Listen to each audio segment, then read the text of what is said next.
everyone, and welcome to Speed Week. I'm Bob Jenkins. It's another busy weekend for NASCAR while Championship Auto Racing Teams is kicking off its 1997 season at Homestead, Florida.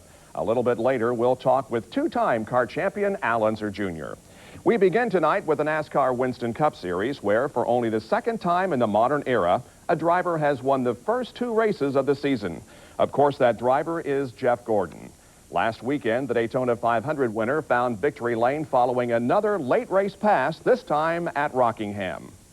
Pole sitter Mark Martin, who won Saturday's Busch Series event, was loose all day, and when Gordon got around Mark, he had his sights set on the Quality Care Ford of Dale Jarrett. Jarrett was dominant all day and led 323 of the 391 laps. But on the 351st circuit, Jeff went underneath Dale between turns 1 and 2 to take his first lead of the day. Jeff pulled away from there to pick up his second career win at the Rock. So 2 races into the season, Gordon has 2 wins and the top spot in points with 360. At this time last year, Gordon had earned only 80 markers and was 43rd in the standings. This weekend, the Winston Cup Series heads to Richmond, Virginia for the Pontiac Excitement 400. Gordon is the defending race champion, and a victory would make him the first driver ever to win the opening 3 events of a Winston Cup season. Qualifying for Sunday's race was scheduled for Friday, and Dave Calabro has this report. Well, Bob, rain eliminated all on-track activity, so the focus turned off the track. Friday's Wall Street Journal reported that after 42 years of production, Ford Motor Company will no longer produce the Thunderbird after the 1997 calendar year. Ford spokesman had no comment on the company's plans. How will this affect the Winston Cup Series? Well, we asked longtime Ford campaigner Jack Roush. Ford, from my understanding, does have a car on the drawing boards that is planned for 1999 or possibly sooner in a limited version that does have a silhouette that would be more reasonable that they have been working on. I'm not privy to that information except to be aware that, 1, there is a car coming that has more decorated, and 2, they are working on it. Thunderbirds first appeared in NASCAR in the late 50s, then reappeared in 1983, and its impact was memorable. The Thunderbird was not only spectacular, it was fast. In 1985, Bill Elliott kicked off the year with a dominating performance, setting a new track record in qualifying and running away with the sport's biggest race, the Daytona 500. But 1985 will always be remembered for Elliott driving his Thunderbird into history, becoming the only driver to capture the Winston Million, one of 11 superspeedway wins that year. In 1987, Elliott's T-Bird set a one-lap Winston Cup speed record of over 212 miles per hour in qualifying for the Winston 500 at Talladega. A year later, Lynn St. James set 21 closed-course speed records in a specially prepared Thunderbird Super Coupe. Back in NASCAR, the very same week, longtime Chevy man Junior Johnson raised eyebrows when he switched to the T-Bird. Before he won a Winston Cup title in a Chevy, Jeff Gordon drove a Thunderbird to his first NASCAR victory lane in a Busch Series race at Atlanta in 1992. Later that same year, at the same facility, the Thunderbird won its most recent Winston Cup championship with Alan Kulwicki at the wheel of what he called his Underbird. Since 1983, Ford's Thunderbird has started from pole 174 times and taken 156 trips to NASCAR Winston Cup victory lane, but have not won a race since October of last year with Ricky Rudd at Rockingham. The Ford Winston Cup racers have been severely limited in their expectation with this Thunderbird we're racing today, based on the fact that it's as large as it is relative to the Monte Carlo.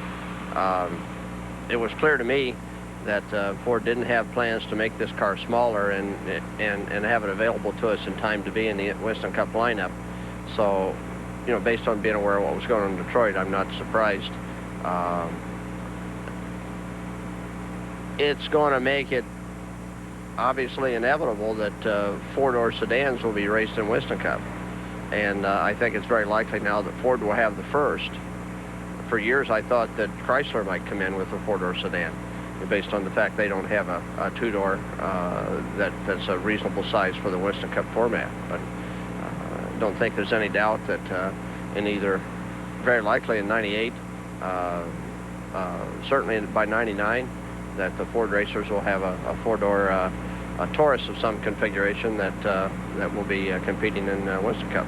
There's sure to be more on this story tomorrow as the Winston Cup teams try again to qualify for Sunday's race. ESPN 2 will be there 11 a.m. Saturday morning. Although the cars never hit the track on Friday, the field has been set for Saturday's Busch Series race. The first 23 starting spots were determined by 96 car owner points. This means that youngster Stanton Barrett will start third in a car driven by Todd Bodine last season. Bodine, meanwhile, starts 30th in his new ride. Positions 24 through 43 were determined by when the entry forms were postmarked for the Hardee's Fried Chicken Challenge 250. For SpeedWeek, I'm Dave Calabro.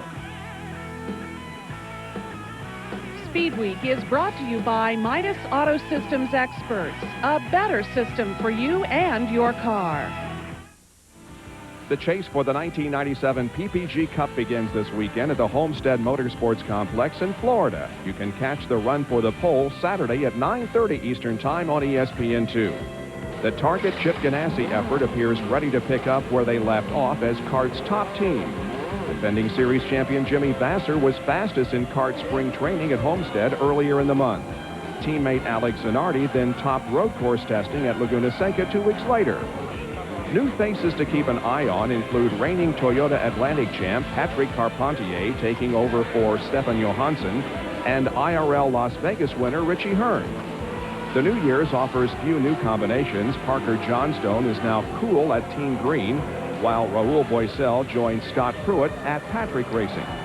Walker Racing replaces NASCAR rookie Robbie Gordon with former Jim Hall driver Gilles de Ferran. Now with a report on Friday's action, here once again is Dave Calabro. Thanks, Bob. Last year's Rookie of the Year, Alex Zanardi, could make history this weekend.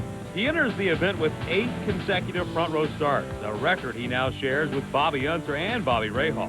He could take sole possession of that record by qualifying first or second on Saturday, but Zanardi is keeping his focus on the bigger picture. This is not the main target for the weekend. The target is to bring to collect as more points as we can, because last year we had 0, and by the end of the season we really missed those points. So I don't feel very strong in this particular course in Miami. It's very difficult, and although I'm not a rookie anymore, I feel like, because I'm not 100% the way I want it to be yet. So I'll try to have a good race for sure.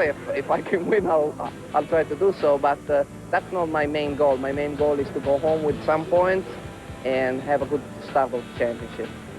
The top speed of the day was posted by Mauricio Gugelmin. He ran just under 193 miles an hour in his Mercedes-powered Renard. Bobby Rahal was third quick in his backup car. He ran over 191 miles an hour in Friday's session. Defending series and race champion Jimmy Vasser was fastest here during spring training in January, but today he was 6th quick with 190.6 miles an hour. 1996 Toyota Atlantic Series champion Patrick Carpentier is in good shape to qualify for his first kart race. He had the 5th quickest speed at 190.8 miles an hour and was confident with his race car. Yeah, I'm really happy. This morning went out, and it happened. Goodyear just came out with a new set of tires, and our setup was almost perfect for that kind of tires. So I think we're just going to leave the car as is. Even if we qualify 2nd or 10th or 12 on the grid, I think we have a really good race car. Now let's take a look at Friday's top 10 speeds.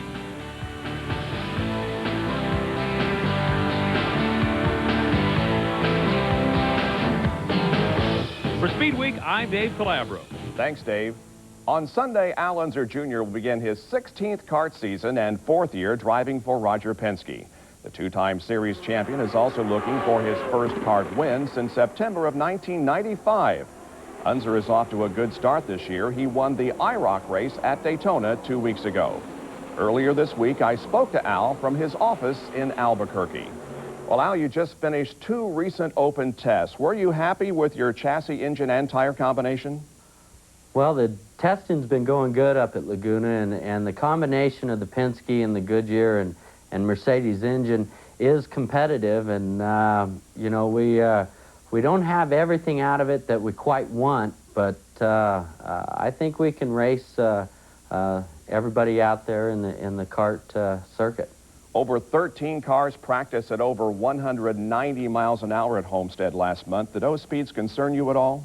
Well, we did make an attempt to slow the cars down, but with the widening of the track in the corners compared to what it was last year, and our straightaway speeds, because we have gone to the smaller wings, your lap average is the same, but your cornering speeds are slower. And I think during the race, it'll be a safer race and so on because of the cornering speeds being reduced. How do the 1997 cars with their new specifications compare to last year's cars? Well, the 97 cars are a little bit different. We're not carrying as much fuel, and we're not running as much boost. We're running 40 inches of boost and carrying 35 gallons of fuel. This, I think, is going to make for more pit stops during the races, and will be create another element into making it a better show for the fans out there. Well, you haven't visited Victory Lane in a year and a half now. How hungry does that make you and your team? Well, we're pretty hungry at Penske Racing. You know, when you haven't eaten for a whole year, you get pretty hungry, and so you know, I've never seen Roger so intense and calling and all that, and he's on everybody, and so the whole team's performing well. There have been recent reports that Roger Penske is considering fielding a car in the 1998 Indy 500. Is that encouraging to you? Well, the reports of Roger doing a car and so on, this is really news to me. It is encouraging to me. If Roger builds another race car and lets me drive it, that's what's encouraging to me, because you know, I just want to drive Roger's car, whatever car it is, and wherever he unloads it, I want to be his driver. So if it's at Indianapolis, I think that's super, and if it's at the US 500 or the Marlboro 500, that's super too. Well, Al, good luck this season, and congratulations to you and Shelley on the birth of your new son. Thank you very much. Live coverage of Sunday's Marlboro Grand Prix of Miami can be seen on ABC beginning at 1:30 Eastern Time. And we'll be back with more Speed Week in just a moment. White flag flies. Ruttman trying to get the nose alongside. They touch. Around goes Sprague. He's into the outside wall. Ruttman goes by. Well, they say all spare and long war of the last lap. And Ruttman takes the checkered flag. Can round 2 of the Craftsman Truck Series live up to the finish of the season opener in Orlando? Well, you can find out Saturday as ESPN2's live coverage of the Napa 200 is part of NASCAR Saturday on the Deuce. Prior to the truck race, catch the Hardee's Fried Chicken Challenge 250 NASCAR Busch Series event. And at 6 o'clock, it's Winston Cup Happy Hour from Richmond International Raceway. That's NASCAR Saturday, beginning at 1 o'clock on the Deuce. Several Indy Racing League teams have spent the past week in Arizona in preparation for the March 23rd Phoenix 200. Richter Brule has this report on the progress of the week-long test. The 1997 IRL season may already be one race old, but there are still an awful lot of questions that have to be answered this week here at Phoenix International Raceway at what's being billed as the test in the West. Question number one, well, it's a pretty obvious one. What about those Nissan engines? You know, we got a late start with this Nissan program, and we're chasing the 8-ball a little bit, but, you know, time will be an ally of ours, and, you know, this test here in Phoenix didn't go entirely the way that we had hoped, but we learned a lot of things, and that's a positive thing that we got out of this test. Another question is safety. There were some comments attributed to Tony Stewart about the safety of these cars on the high banks, particularly Texas. Well, we decided to ask him what he really said. You know, I think people have a misconception of what we were talking about.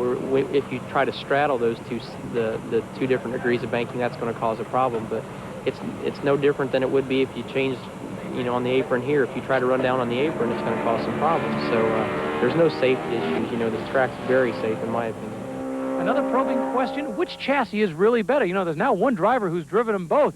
But unfortunately, when it comes to how they're going to perform on this track, well, there's no easy answer. Okay, so which chassis is better? Well, certainly it's great that AJ's been able to step up and really, I think, make a commitment to the team, to me, and to Conseco that whatever it takes, you know, have both chassis. And he clearly, we're going to keep both chassis. We're going to go to Indy and we're going to run both. Faster one will race. We're going to go to Texas, faster one will race. So we're certainly not switching from one chassis to the other. Next question, how many cars are we going to have when it comes time to race in Phoenix? There's plenty of cars. There's some funding problems for some of the new teams. We have some engines work to do. But basically, we think we'll front up here with 5 or 6 more cars than we had at Orlando, and I think that's good improvement. And how easy is it to find that ride? It's very, very difficult right now. I think as the series grows and more people get involved, and you get more sponsors involved, you're going to see a lot more, you know, open wheel type drivers coming in from lower divisions. But, you know, right now it takes a lot of money to do this deal, and until we get some more sponsors in here to help fund this racing, I mean, it's going to be tough. Come Indy time, how many cars are we looking at being completed, engine car packages ready to at least qualify and try? Well, we will have about 44 cars, 46 cars, and we won't be very fat on engines, so they'll have to be cautious with their engines. But we could have as many as 50 cars at Indianapolis. Indianapolis, a lot of the supply problems should be worked out by then. And who's going to be the hottest newcomer? Well, some folks are saying it's not somebody who was at Disney at all. In fact, they're saying it could be Davy Jones' replacement, Kenny Breck. In 3000 we have V8s, normally aspirated, so no turbos, and we do a lot more, like in 3000 you go from 0 and up the speed. Here you constant speed, so it's a bit different, but it's when it comes down to it, it's having the feel for the car and knowing what it's doing and telling the engineer so that they can make adjustments, hopefully for the better. But you know, as much as we want to learn the answers to those questions this week at the Test in the West, the reality is we won't know the real answers until the race happens here next month. In Phoenix, Rick DeBrule reporting for SpeedWeek. All right, thank you, Rick. Here are some of the quick times posted during this week's Test in the West.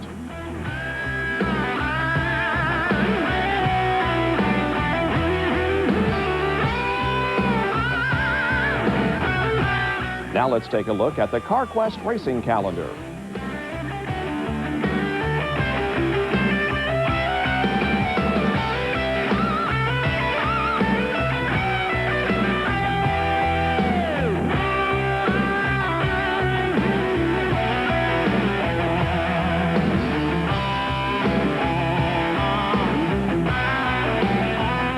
For all your auto parts needs, you'll find them at CarQuest.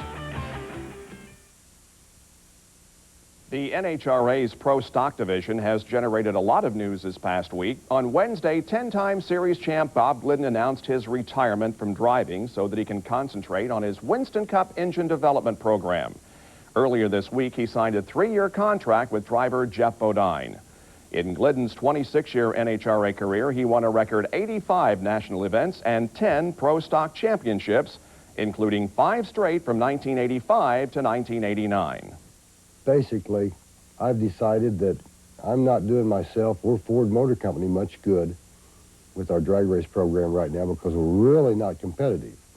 So I talked to Bruce Camburn at SVO, who runs Ford Racing worldwide, and he agreed, and that our situation with NASCAR, with Jeff Bodine's NASCAR program, could, in the long run, help Ford and a couple of other teams.